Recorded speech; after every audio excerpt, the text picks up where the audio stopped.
What if I told you that the value of your money could vanish overnight, without warning, without mercy? Imagine waking up tomorrow to find that the cash in your wallet, the numbers in your bank account, are suddenly worth half as much as they were yesterday. No, this isn't a scene from a dystopian movie. It's a reality that millions have faced, and it's all because of one invisible force, the ever-shifting value of currency. But here's the twist. This isn't just a problem for faraway countries or history books.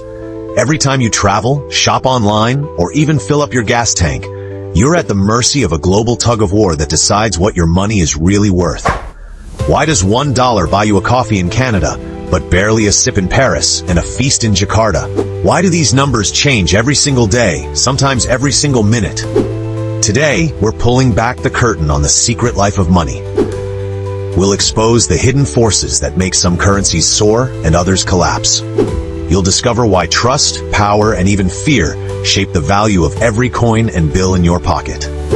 If you're ready to see the world's financial system in a whole new light, you're in the right place. And if you want to stay ahead of the next big money move, make sure to subscribe, like, and share this video. Drop your thoughts in the comments below, because your opinion could change the conversation. Ready to find out what really gives money its power? Let's dive in. Let's rewind to a time when money was more than just paper and numbers on a screen. Picture a world where every dollar, pound, or franc was backed by something you could hold in your hand: gold. For centuries, the gold standard was the invisible chain that kept currencies in check. If a country wanted to print more money, it needed more gold in its vaults. No gold, no extra cash. Simple, right? But here's the twist. As the world grew more complex, this golden leash started to snap. Wars erupted, economies crashed, governments needed more money than their gold reserves could handle. So in the 1970s, the world made a bold move. Most countries abandoned the gold standard. Suddenly, money was no longer tied to anything you could touch. It became what's called fiat money, currency that's valuable simply because a government says it is and because people believe in it. You won't believe this, but the only thing standing between your money and total worthlessness is trust. If people lose faith in a currency, its value can plummet overnight. Just ask anyone who lived through the hyperinflation of Zimbabwe or Venezuela. In those places, money became so worthless that people used it as wallpaper or even toilet paper. So what gives money its value today? It's not gold. It's not silver. It's a delicate dance of trust, supply, and demand. And that dance is happening every second, all around the world. If you're finding this valuable, don't forget to hit that subscribe button and give this video a thumbs up. We'd love to hear your thoughts in the comments below. Let's start a conversation. Now, let's break down the 4 invisible forces that decide whether your money is a king or a pauper. First up, inflation. The silent thief. Imagine you could buy 2 pizzas for $20 last year, but this year, $20 barely gets you one. That's inflation at work. When a country prints too much money, or when its economy is unstable, prices rise and the value of money falls. In extreme cases, like Zimbabwe in the 2000s, people needed wheelbarrows of cash just to buy bread. The lesson? If people think a currency will lose value, they'll avoid it, and its value will drop even more. Inflation is a currency's worst enemy. Next, interest rates, the money magnet. Central banks, like the Bank of Canada or the European Central Bank, set these rates to control the economy. High interest rates are like a neon sign flashing, "Invest here." Investors from around the world rush in, buying up the local currency to get better returns. This demand pushes up the currency's value. But here's the catch.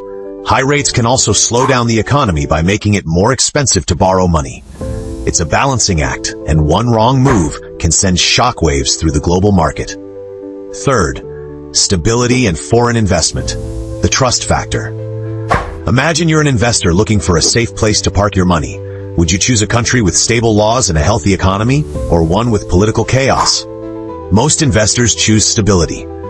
When China opened its doors to foreign investment in the late 1970s, companies from all over the world rushed in, boosting demand for the Chinese yuan.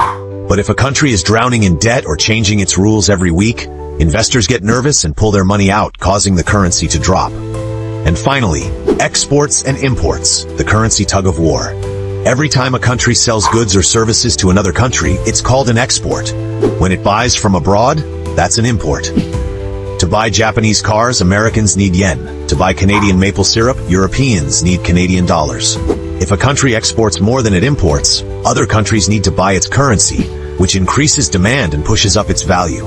That's why countries like Germany and Japan, which export a lot, often have strong currencies. But here's the twist. The US dollar has a special role. Thanks to deals made decades ago, oil is priced in US dollars. So if you want to buy oil, no matter where you are, you need dollars. This petrodollar system keeps the US dollar in high demand and cements its status as the world's reserve currency. Curious about how these forces play out in real life? Let's look at some jaw-dropping examples. You won't believe this, but in the 1980s, the Zimbabwean dollar was actually worth more than the US dollar. Fast forward a few decades, and it took trillions of Zimbabwean dollars to buy a loaf of bread. What happened? The government printed money like there was no tomorrow, hoping to solve its problems. Instead, it unleashed a tidal wave of inflation that wiped out savings, destroyed businesses, and left people desperate. But Zimbabwe isn't alone. In 2015, the Swiss National Bank shocked the world by suddenly removing its currency peg to the euro. Overnight, the Swiss franc soared in value by 30%. Businesses collapsed. Tourists vanished. The world learned a harsh lesson. Currency values can change in the blink of an eye, and the effects can be devastating. And then there's the euro, a real-world experiment in shared currency. When Greece plunged into crisis, the pain spread to other Eurozone countries. Why? Because they all used the same money but had very different economies. The euro made travel and trade easier, but it also meant that one country's problems could ripple across the continent. But here's the twist. Some countries don't want a strong currency. Why? Because a strong currency makes exports more expensive, which can hurt local businesses. Some countries, like China, have been accused of keeping their currency weak on purpose to make their exports more competitive. It's a delicate balancing act, and the stakes couldn't be higher. If you're enjoying these real-world stories, don't forget to subscribe, like, and share this video. And tell us in the comments, what's the most surprising currency story you've ever heard? Now, let's step into the secret world of pegged and fixed currencies. Some countries decide to tie their currency to a stronger one, like the US dollar or the euro. This is called pegging. For example, Brunei pegs its currency to the Singapore dollar, so one Brunei dollar always equals one Singapore dollar. Belize pegs its dollar to the US dollar at a fixed rate. Pegging makes things simple and stable, but it comes with a price. The country loses control over its own monetary policy. If the US dollar falls, so does the Belize dollar. It's like tying your boat to a bigger ship. If the ship sinks, you go down with it. But here's the twist. Pegged currencies can create hidden risks. If investors think a country can't keep its promise to maintain the peg, they might attack the currency, forcing the government to spend billions defending it, or abandon the peg altogether. This happened in 1997 during the Asian financial crisis, when several countries were forced to let their currencies crash. So, why don't we just use one currency everywhere and skip the hassle? It sounds tempting, but the euro experiment shows it's not so simple. Countries have different economies, different needs, and different challenges. Sharing a currency means sharing the pain when things go wrong. If you're still with us, you're now part of a select group that truly understands the secret life of money. But there's one more question you need to ask yourself. What would happen if the world suddenly lost trust in all currencies at once? So the next time you hold a coin or glance at the numbers in your bank account, remember, you're not just looking at money. You're holding a piece of a global story, a story shaped by trust, power, and the invisible hands of supply and demand. Currencies rise and fall not because of fate, but because of choices, crises, and the constant push and pull between nations, investors, and ordinary people like you. What gives money its value isn't gold or silver or even the paper it's printed on. It's the collective belief that tomorrow your money will still be worth something. That belief is fragile. It can be shaken by a single headline, a sudden crisis, or a shift in trust. And when it breaks, the consequences can be felt in every corner of the world. But here's the real question. If trust is the only thing holding up the value of every currency on Earth, what happens if that trust disappears? What would the world look like if overnight everyone stopped believing in money? If you're finding these ideas as fascinating and as unsettling as we do, now's the time to subscribe, like, and share this video. Join the conversation in the comments below. What do you think would happen if the world lost faith in money? The story of currency is still being written.